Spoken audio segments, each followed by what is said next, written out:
रागिनी में आप सभी का वेलकम है। और आज हम सभी लोग पढ़ने वाले हैं घातांक के नियम, जिसमें हम देखेंगे कि जब दो संख्याओं का गुणा किया जाता है और उनका आधार एक समान हो तो घातें आपस में जुड़ जाती हैं। इसे समझने के लिए हम करेंगे कुछ उदाहरण। जैसे कि हमने क्या देखा, यहाँ पर जो नियम दिया गया है, यहाँ पर हमने देखा कि a की घात n है गुणा a की घात n है। ठीक है, तो जो दोनों के आधार है वो एक समान है, इसलिए हमने क्या किया, इनकी घातों को जोड़ दिया। तो इसे हम उदाहरण से देखेंगे। जैसे हमने कहा 5 की घात 3 गुणा 5 की घात 2। ठीक है, तो अब हमने देखा यहाँ पर जो आधार है वो एक समान है, तो हम इनकी घातों को क्या कर देंगे बेटा, जोड़ देंगे। ठीक है, तो जो हमारा उत्तर होगा वो क्या होगा, 5 की घात 5। अब इसे ही देखने के लिए हम एक ऐसी संख्या लेंगे जो बटे के रूप में होगी। जैसे हमने कहा यहाँ पर 2/3 की घात 5 गुणा 2/3 की घात 2। ठीक है, हमने यहाँ पर देखा जो ये दो संख्याएं हैं, इन दोनों का आधार कैसा है बेटा, एक समान है, तो इनकी घातों को भी हम क्या कर देंगे, जोड़ देंगे। तो जो हमारा उत्तर होगा वो क्या हो जाएगा बेटा, 2/3 की घात 7।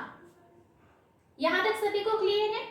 अब इसका दूसरा नियम समझने के लिए हम देखेंगे कि यहाँ पर तो हमने गुणा किया, जब दो संख्याएं थी उनका आधार एक समान था, तो वहां पर हम उन दोनों संख्याओं का क्या कर रहे थे बेटा, गुणा कर रहे थे। लेकिन इस दूसरे नियम में हम ये देख रहे हैं कि दोनों का आधार तो एक समान है, लेकिन हम इसमें क्या कर रहे हैं, दोनों का भाग दे रहे हैं। तो हमने क्या देखा, जब दोनों का आधार एक समान हो और दोनों की संख्याएं आपस में भाग हो रही हो, तो हम इसे इस रूप में लिख सकते हैं, जैसे a की घात n बटे a की घात n, ऐसे हम लिख सकते हैं इसको इस रूप में। तो जो पावर होती है बेटा नीचे, वो ऊपर जाकर क्या हो जाती है, माइनस हो जाती है। अब इसे भी समझने के लिए हम एक उदाहरण करेंगे। जैसे हमने लिया 5 की घात 3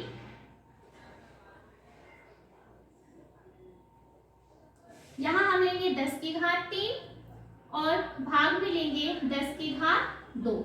ठीक है, तो हम इसे क्या कर सकते हैं, अगर ये भाग में दिया है तो हम इसे बटे के रूप में भी लिख सकते हैं, 10 की घात 3 बटा 10 की घात 2।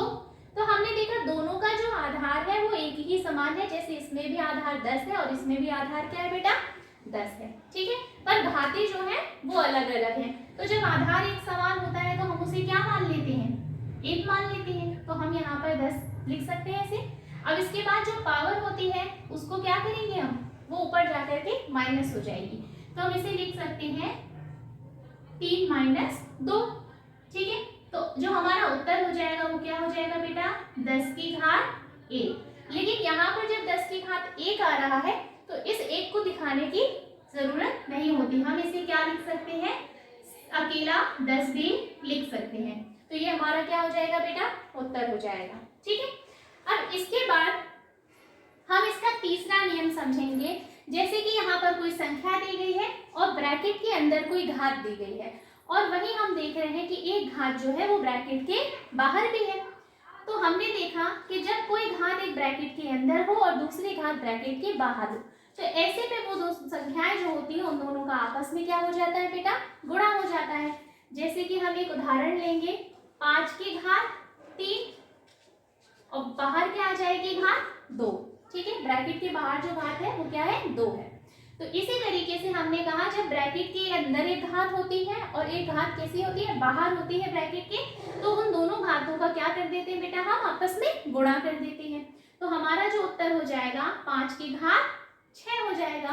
अब ये 6 कैसे आया, 3 × 2 = 6, तो जब दोनों का गुणा हो गया तो 6 आया, इसलिए जो उत्तर होगा वो 5 की घात 6 हो जाएगा। ठीक है, अब इसी के लिए हम एक और देख लेते हैं उदाहरण करके। जैसे हमने यहाँ पर कहा 2 की घात 3 और बाहर घात दी गई है बेटा 7। ठीक है, तो हमने देखा एक घात जो ब्रैकेट के अंदर दी है, एक घात हमारी ब्रैकेट के बाहर दी गई है, तो हम इन दोनों का क्या करा देंगे बेटा, गुणा करा देंगे।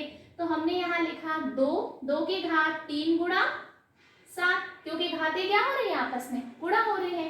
तो जो हमारा उत्तर हो जाएगा वो क्या हो जाएगा, 2 की घात 21। क्लियर है। अब इसके बाद चौथा नियम समझने के लिए हम देखेंगे कि पहले तो आप ये सब समझ लें कि जो घातांक चैप्टर हम पढ़ रहे हैं बेटा, इसमें जितनी भी हमारी जो संख्याएं होती हैं, इनमें जो घातें लगी होती है वो हमेशा धनात्मक रूप में होती हैं, मतलब कि पॉजिटिव होती हैं। ठीक है, इनमें हम कोई भी जो घात लेंगे वो ऋणात्मक नहीं होनी चाहिए। तो हम यहाँ देख रहे हैं कि ये जो संख्या है, यहाँ पर जो घात लगी हुई है वो कैसी है, एक ऋणात्मक घात है, क्योंकि इसके बाहर क्या लगा है, माइनस लगा है। ये जो घात दी गई है इसमें क्या लगा बेटा, माइनस। इसका मतलब ये घात जो है वो कैसी है, ऋणात्मक घात है। तो इसे हम धनात्मक बनाने के लिए इसका व्युत्क्रम करेंगे। व्युत्क्रम का मतलब होता है इसे पलट देना, संख्या का क्या कर देना, पलट देना। तो काफी बच्चे इसको लेकर के कंफ्यूज हो जाते हैं। तो हम क्या करेंगे, आप ये भूल जाइए कि बाहर कोई पावर दी गई है, ठीक है, आप ये -m भूल जाइए। अब आपको ये तो मालूम है कि मान लीजिए कोई संख्या लिखी है, जैसे यहाँ पर हमने कहा 3 है, तो हम इसके नीचे क्या मान सकते हैं, अपने मन से 1 मान सकते हैं। ठीक है, इसी तरीके से अगर हमने कहा ये a है, a की घात क्या है, -m, तो हम ये m को भूल जाते हैं। ठीक है, तो हम ये देखेंगे यहाँ पर जो a है इसके नीचे हम क्या लिख सकते हैं, 1 लिख सकते हैं, है ना। और हमें ये जो बीच वाली टर्म दी गई है बेटा, ये बीच की जो संख्या है ब्रैकेट के अंदर, इसको ही पलटना है, मतलब इसका ही व्युत्क्रम करना है। तो अगर हम इसे पलट देंगे तो ये क्या हो जाएगा, 1/a। तो जब हम इसका व्युत्क्रम करेंगे तो ये जो ऊपर की घात है वो नीचे आकर के कैसी हो जाएगी, धनात्मक हो जाएगी।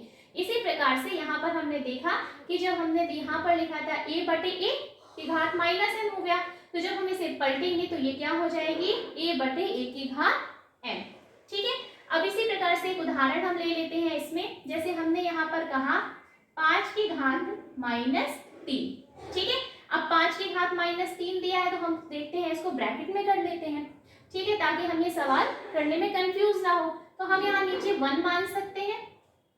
ठीक है, तो हमें क्या करना है, इस घात को भूल जाना है और उसका क्या कर देना, इस संख्या का व्युत्क्रम कर देना है। तो इसका जब हम व्युत्क्रम करेंगे तो क्या हो जाएगा बेटा, 1/5। और जब हम इसका व्युत्क्रम करेंगे तो ये संख्या जो ऊपर दी थी ऋणात्मक थी, अब वो नीचे आकर के कैसी हो जाएगी, धनात्मक। तो जो हमारा उत्तर होगा वो क्या हो जाएगा, 1/5 की घात 3। तो सभी को अभी यहाँ तक क्लियर है।